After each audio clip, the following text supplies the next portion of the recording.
Corey Feldman has no idea what it's like not to be famous.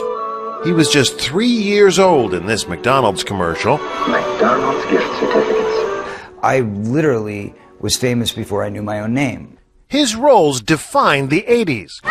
Goonies. This was my dream, my wish. Stand By Me. You call my dad a loony again, and I'll kill you. License to Drive.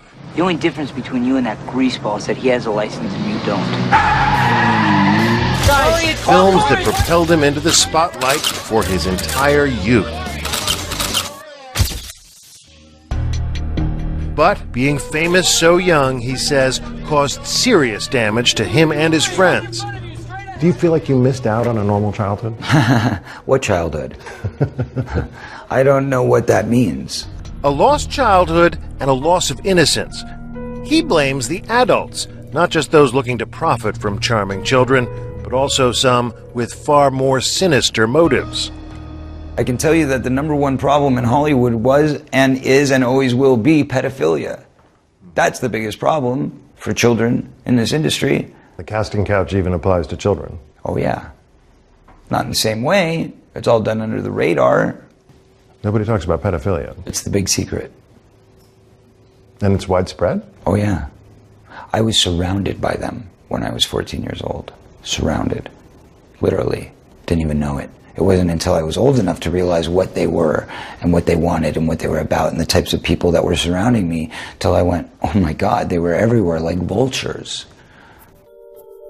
Vultures who Feldman says abused him and his best friend, the late child actor Corey Haim, his co-star in The Lost Boys. Well, what happens if my mom is dating the head vampire?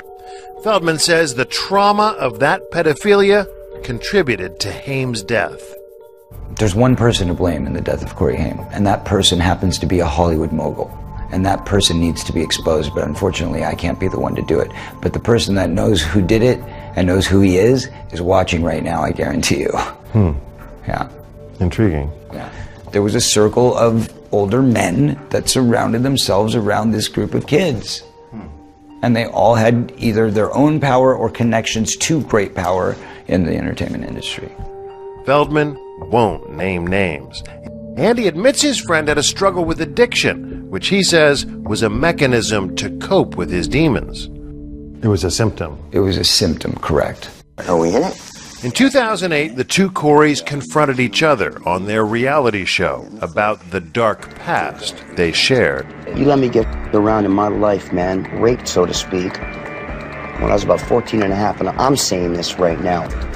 What'd you do, man, when you saw that going down when I was 14 to me? What'd you do? You knew about it. You want to talk about the truth? Okay, well then let's talk about the truth. I was being molested at the same time by somebody else. What'd you do? You know, there's a lot of good people in this industry, but there's also a lot of really, really sick, corrupt people in this industry. And there are people in this industry who have gotten away with it for so long that they feel they're above the law. And that's got to change. That's got to stop. We contacted Corey Haim's mother. In an email, she said, "I'm not willing to discuss or respond to anything Corey Feldman has to say. I wish he would talk about himself only and leave my son out of it." Is there a dark side to child stardom? Definitely. I think a lot of kids don't really want to do it. I think that the parents want to do it more than the kids.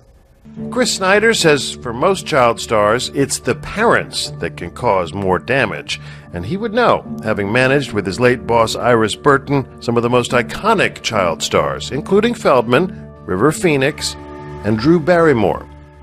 The biggest problem in the whole thing is when the parents start to live through the kids and quit their jobs and buy expensive houses, buy expensive cars, and the parents aren't understanding it's not going to go on forever, and it just wrecks everything.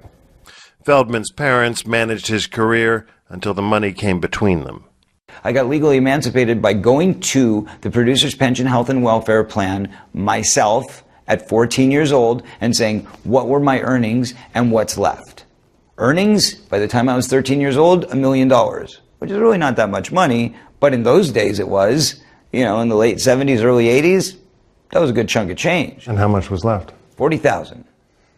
And guess what? When I went in for the emancipation trial, my father said, since I spent my time with you on your last film and took it away from my office where I should have been focused, instead, I'm going to ask you for that $40,000 back as repayment for the money that I lost in my business. You had to pay your dad?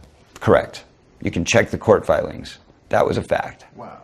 So I started at 0 at 15 years old, coming out of the hole. We asked the court for the records, but they're sealed. In a statement, Corey's father, Bob Feldman, told us any money that the court awarded is a fraction of his claim. And this was a reimbursement for strictly professional expenses, for instance, private school, a publicist, professional wardrobe, traveling expenses, and lots more. This helped to save his career while he was in trouble with drug problems. I thought I was doing the best for my son, and I am always here for him. Child stardom is not a dream Feldman has for his own son. I'll see you in a minute. He is, after all, one of the few stars who doesn't let his child get photographed on the red carpet. Would you ever put your own kid into the industry? No, absolutely not. Never? Never.